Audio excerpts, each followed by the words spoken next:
안녕하세요. 민노플입니다. 자, TV 똥덩이. 이번 시간부터는 공부에 대한 이야기. 그래서 제목을 제가 공부에 대한 모든 것이라고 일단 지어 놓고요. 거기에서 공부의 각 단계별로 해가지고 제목을 따로따로 붙이려고 합니다. 그래서 아마 요번에는 지금까지는 제가 한 주제를 녹화를 한 번에 다 했는데, 요번에는 한 주제를 한 번에 녹화를 다 안 하고 공부에 대한 내용이 이게 좀 양이 많거든요. 그래서 하나하나 이제 차근차근 하나씩 주제별로 해가지고 다뤄나가도록 하겠습니다. 자, 일단 프로그램 소개부터 드려야죠. 자, 이 프로그램은 TV 똥덩이. 이 프로그램은 밴쿠버 중앙일보와 펀더 자체 회사가 함께 제공하는 프로그램입니다. 앞서 뭐 제가 그 자폐 아이들의 교육에 대한 이야기 이거를 하면서 이제 그 사실 제가 이 그 공부에 대한 내용들을 다 이 찾아 놓게 된 이유 중에 하나가 제 아이를 교육시키기 위한 하나의 방법이었죠. 그래서 그 여정이 한 10여 년 정도 됐는데, 그동안에 테스트도 많이 하고 이것저것 다 갖다가 해보고, 그래서 이제 저희 아이 같은 경우는 자폐이기 때문에 시간이 걸린 부분도 조금 있지만은, 사실상 저 같은 경우에는 아이의 그 아들의 그 공부를 하다 보니까, 이거는 남들이 가보지 않은 그런 어떤 방법들을 적용해 가면서 하다 보니까 테스트를 제가 다 했어야 됐어요. 그러다 보니까 뭐 하다가 이게 이거는 아닌 것 같다, 내 생각과 다르다 그러면은 버려야 됐고, 또 새로운 걸 하고, 또 뭐 어떤 거는 다시 바꿔 가지고 적용을 해보고, 이런 식으로 이제 적용을 하느라고 걸려온 세월이 10여 년 정도 걸리는데, 사실상 제가 말씀을 드렸는지 모르겠는데, 저희 아이가 자폐였지만 의사소통이 가능해지면서, 자폐라고 하는 거는 사실 생각하는 방법이 다르기 때문에 그림으로 생각하는 아이들이 있고, 또 이제 보통 일반인 저 같은 경우는 언어로 생각을 하거든요. 이 두 개가 연결이 되는 순간에 공부는 일반적인 공부 방법을 적용을 하면 됩니다. 그런데 문제는 뭐냐면, 일반적인 공부 방법이라고 알려진 것들이 사실상 공부에 그 진짜로 효과가 있는가, 내가 공부를 해 나가는데 효과가 있는가라고 하면 저는 아니라고 봅니다. 왜? 사실 그 공부들이 내가 해야 되는 공부이기 때문에 내가 공부 방법을 익혀야 되거든요. 그런데 내가 공부 방법을 익힐 수 있도록 공부 방법을 체계적으로 만들어 놓은 거는 제가 처음이라고 저는 확신을 합니다. 예. 그래서 이 두 가지를 연결하는 과정, 연결하고 난 이후에 제가 그래서 새롭게 모든 공부 방법들을 다 다시 이제 찾아 놓고 정립하고 해 나온 세월이 뭐 다 합쳐서 이제 10여 년 정도 되는데, 그렇게 해 놓은 것들 중에서 이제 가장 기본적인 것들을 이번에 이제 다 여러분들과 나누려고 합니다. 그래서 이 방송을 통해서 여러분들께서 보실 수 있는 것들이 뭐냐면은, 내가 공부를 하는데 왜 나는 공부를 책상 앞에 앉으면은, 왜 제가 그랬어요. 제가 중고등학교 때까지만 해도 책상 앞에 앉으면 무조건 외워야 됐어요. 그래야 그게 공부 방법인지 알았어요. 수학 문제도 풀려고 그러면은 공식을 외워야지 풀 수 있다라고 생각을 했어요. 그러니까 저 같은 경우는 이제 공부 방법을 모르고 그냥 앉아서 했던 경우죠. 제 동생 같은 경우에는 지금 이제 서울대 교수지만 좀 달랐어요. 왜? 인제 요 차이도 제가 공부 방법에 대한 이야기를 하면서 그 이 공부하는 그 성적이 올라가는 아이들과 그렇지 않은 아이들의 차이, 이런 것도 인제 다 이야기를 할 텐데, 기본적으로 제 동생 같은 경우는 초등학교 때까지는 공부를 안 하고 놀다시피 했었죠. 인제 그다음에 중학교 때 가면서부터 공부를 하기 시작하더니 성적이 올라 가지고, 그래서 인제 서울대 갔고, 또 그래서 지금 서울대 교수로 있는데, 자, 이 왜 어떤 아이들은 저같이 죽어라고 외우기밖에 못하고, 또 어떤 아이들은 똑같은 공부를 하고 똑같은 주제를 가지고 공부를 하는데 성적이 오르고, 또 어떤 사람들은 그 성적이 오른 그것에서 끝나지 않고 그 새로운 것을 발견하거나 발명하거나 뭐 이러는지, 또 어떤 사람들은 스티브 잡스 같은 경우가 그렇죠. 스티브 잡스 같은 경우가, 뉴턴 같은 경우에는 뉴턴이 아마 그런 경우죠. 체계적으로 공부, 뭐 어렸을 때는 공부를 거의 뭐 학교를 안 가다시피 했다고는 하지만은, 일단 학교를 들어가기 시작하면서부터는 말 그대로 그 체계적인 교육 과정을 거쳐 가지고 그 저의 천재적인 두뇌 활동을 할 수 있었던 제가 뭐 하지만 이제 요 차이도 제가 나중에 이야기할 거예요. 그런 경우가 있었는가 하면 스티브 잡스처럼 학교는 '아 여기 너무 비싸. 나 지금 학교 갈 만한 형편은 아니야.' 그래서 학교를 그만두고 나와서 자기의 것을 찾아가다 보니까 애플이라고 하는 큰 회사, 그때는 뭐 시작할 때는 아예 없었죠. 없는 것에서 애플을 만들어서 이렇게 올라오게 되는 사람들. 도대체 그 차이가 어디서 오는지. 그런데 인제 그 차이는 제가 사실상 앞서 그 방송에서도 제가 얘기를 어느 정도 했기 때문에 아마 여기서는 제가 주로 초점을 맞추는 거는 공부를 시작하면서 공부가 어려운 학생들, 저처럼 과거에 죽어라 하고 외우고 또 이걸 가지고 어떻게 하면 시험을 보고 시험 보기 10분 전까지도 저는 외웠어요. 그런데 시험 보러 들어가서 시험을 보면 잊어먹어요. 그러니 생각해 보세요. 외우지도 않고 한 번 듣고 막 이랬는데 뭐 알 것 같아 이랬는데 그 기억이 얼마나 오래 갈까요? 뭐 저 같은 경우에는 시험 10분 전까지 봤던 것도 시험 볼 때 기억이 안 났는데, 예. 그런데 한 학기가 끝나고 나서 이 수업이 다 끝나고 났는데 그 학생들이 그걸 기억할 수 있을까? 없어요. 제가 만난 많은 대학교 졸업한 학생들이 똑같은 얘기를 합니다. 자기는 분명히 배웠는데 사람들이 얘기하다가 보면은 자기는 도대체 이게 자기가 전공했음에도 불구하고 무슨 얘기인지 모르는 경우가 있다고. 네. 이게 현실입니다. 공부의 현실.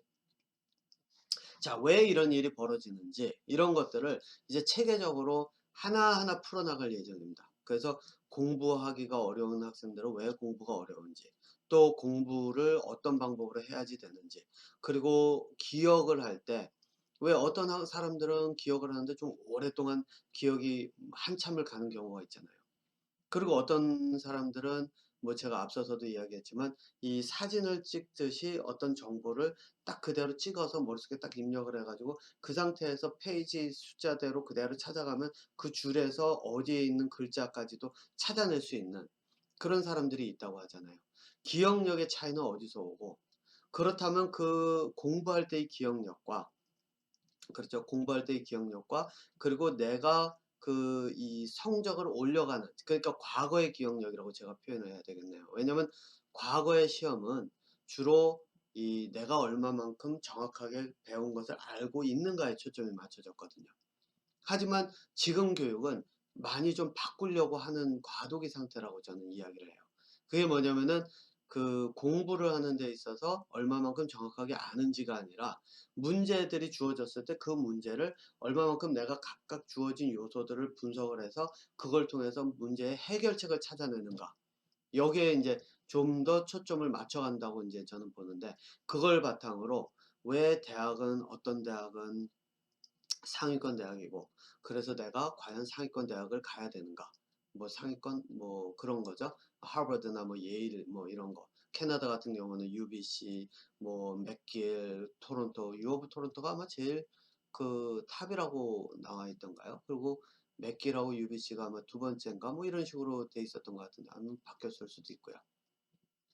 어쨌든 그러한 이야기들, 그래서 왜 어떤 사람들은 또 이 상위권 대학을 선호하고 왜 거기를 가려고 하는지 등등에 대한 이야기들을 지금부터 이제 하나하나 풀어나가려고 합니다. 그래서 제가 지금 이제 이 내용들이, 공부에 관한 내용들이 사실 제가 요거를 잠깐 보여드리고 할까요? 음, 이게 뭐냐면은 제 웹사이트에 요거는 좀 이따 메타 학습법에 대한 거는 제가 조금 이따 인제 이야기를 하려고 하고요. 예. 가만 있어보세요. 요게 영어로, 요건 영어로 가니까, 예. 이게 제가 지금 제 웹사이트 가면은 출판물이라고 되어 있는데 요 교재에서 일단 보시면은 제가 아마 지난번에도 얼핏 말씀드렸을 거예요. 여기에 인제 책들이 있는데 요 책 밑에 있는 요 세 권 있죠. 요게 다 영문으로 되어 있어 가지고 제가 한글로 지금 다시 쓰고 있어요. 종합적으로 모든 것들을 다 합쳐 가지고 다시 쓰고 있는데 요 영문으로 된 거 요거는 제가 만든 거라 무료로 다운받으실 수 있어요. 그런데 인제 저는 물론 무료로 인제 다운받을 수 있도록 해 놨지만 사실상 제가 아까도 말씀드린 것처럼 이 모든 것들이 10 년여간의 그 과정 속에서 만들어진 거라서 저는 인제 어떻게 말씀드리냐면 여기 자료 사용료 지불 있죠? 여기 가서 저는 인제 강사료라고 인제 얘기를 했는데 여기서 이 자료들로 공부를 하실 분들 그리고 앞으로는 이 책이 실제로 여러분들 필요할 거예요. 공부를 진짜로 본격적으로 시작을 하게 되면. 예 제가 왜냐면 기본적인 방법들이 여기 다 들어가 있거든요.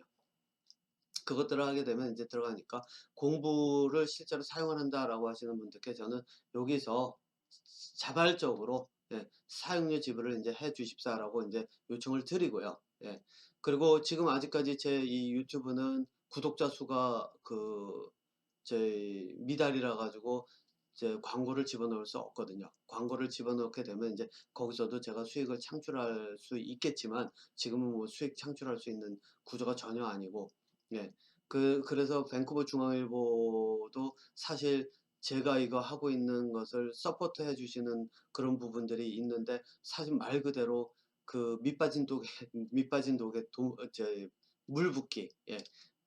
이런 상태가 지금 돼 있는 거기 때문에 어쨌든 자료 사용료 지불 또는 인제 유튜브가 뭐 저게 되면은 돈을 광고를 집어넣게 되면 이제 제가 거기서 수익을 창출하겠지만 그런 식으로 인제 갈 거고요. 요 책은 이거는 무료는 아닙니다. 무료는 아니고 이게 제 인제 인포노믹스 소사이어티라고 하는 저널 여러 개의 저널들을 인제 하고 컨퍼런스도 하고 하는 데인데 거기에다 인제 제가 써 놓은 챕터 하나입니다. 요거 따라가면은 이제 제가 쓴 챕터 이 챕터가 9 개인가 그랬는데 그중에 챕터 8이 인제 제가 해 놨는데 이게 좀 저는 이거를 좀 값싸게 이렇게 내놓을 줄 알았는데 이게 유로로 26 유로 정도? 그러니까 이 뭐 한마디로 캐나다 달러로 치면 30 불이 넘는 돈 챕터 하나인데 그렇게 받아요. 이 책 전체를 사면 인제 120 불인가 그렇게 받고요. 그래서 사실 개인적으로 너무 비싸서 추천드리기는 좀 어렵습니다. 그래서 인제 제가 이 공식적으로는 아니지만 필요하신 분들이 개인적으로 이메일을 보내주시면 제가 영문이라서 뭐 한국 분들이 많이 찾지는 않지만은 개인적으로 인제 보내드리는 경우가 종종 있는데 예 어쨌든 요거는 인제 저희 창조적 사고에 대한 거라서 필요하긴 하지만 그래서 제가 인제 한글로 다시 쓰는 게 있습니다. 그리고 인제 요것들은 창조적 사고가 아니라 창조적 사고를 할 수 있는 기반을 다지는 논문 요거는 인제 최근에 나간 거예요. 요게 어 요 2022 년으로 인제 레이블돼 있죠. 작년 11월 달인가 보낸 건데 요 인제 최근에 발표가 인제 공식적으로 돼 가지고 이제 요거는 무료입니다. 그래서 여기 따라가면 그냥 다 보실 수 있는데 요것도 인제 다운 받으셔 가지고 영어라서 좀 읽기가 불편하실 분들이 있을 텐데 어차피 그 내용이 인제 요번 이제 TV 똥똥이를 통해서 하나하나 나갈 거고요. 그런데 인제 공부를 하시는 분들이라면 요걸 한번 읽어 보시는 게 아마 공부에 많은 기초를 잡을 겁니다. 그리고 여기에다가 제가 지금 아직 써 놓지 않은 부분들이 또 있는데 예 고게 한 2개 정도 더 있는데 자폐 아이들 교육도 이 논문이 인제 나가면은 여기다가 제가 올려 놓을 거니까 거기서 받아보시면 될 거고요. 자 어쨌든 이렇게 돼 있는데 여러분들 인제 제가 이 내용으로 시작을 해 볼게요. 요즘 이게 굉장히 유명하다 이제 많이 알려졌다 그래요. 메타인지 능력을 향상시키는 메타인지 학습법? 예. 그렇게 인제 이야기들을 하더라고요. 예. 그래서 뭐 제가 인제 요거를 한번 이렇게 좀 여기 U2M 이렇게 돼 있는데 여기 웹사이트에 요게 딱 있길래 제가 요걸 그냥 아주 보여 드리면서 인제 이야기를 한번 해 보겠습니다. 여기서 얘기하는 게 이거죠. 말로 설명할 수 있는가? 안다, 모른다. 그래서 모르면은 내가 모른다는 것 자체를 인지함으로써 그것을 알고자 하는 방향으로 공부를 해 나가는 것. 이게 제가 알기로 꽤 오래된 건데 요즘 들어서 인제 이 각광을 받고 있는 것 같아요. 네. 그런데 여러분들 이 방법으로 공부해 보려고 하시는 분도 꽤 될 겁니다. 그죠? 한번 해 보셨으면 아마 해 보신 분들 아니면 주변에 한번 물어보세요. 상위 0.1% 학생들이 갖고 있는 핵심적인 능력이라고 그랬죠. 진짜 그럴 것 같아요? 아니에요. 네. 이거는 가장 기본적으로 공부를 시작하는 초보자한테는 이거는 먹힐 수가 있어요. 상위 0.1% 천재적인 두뇌를 발휘하는 사람들, 이 공부 방법 가지고 안 돼요. 왜? 거기에는 빠진 부분이 있기 때문입니다. 자, 그래서 제가 이제 다음 편에서, 네, 제 메타인지 학습법이라고 하는 것이 무엇이 빠졌고, 이제 그걸 바탕으로 해서 공부와 기억력과 이런 것들의 종합적인 이야기들을 시작하도록 하겠습니다. 예, 다음 방송에서 뵙도록 하겠습니다.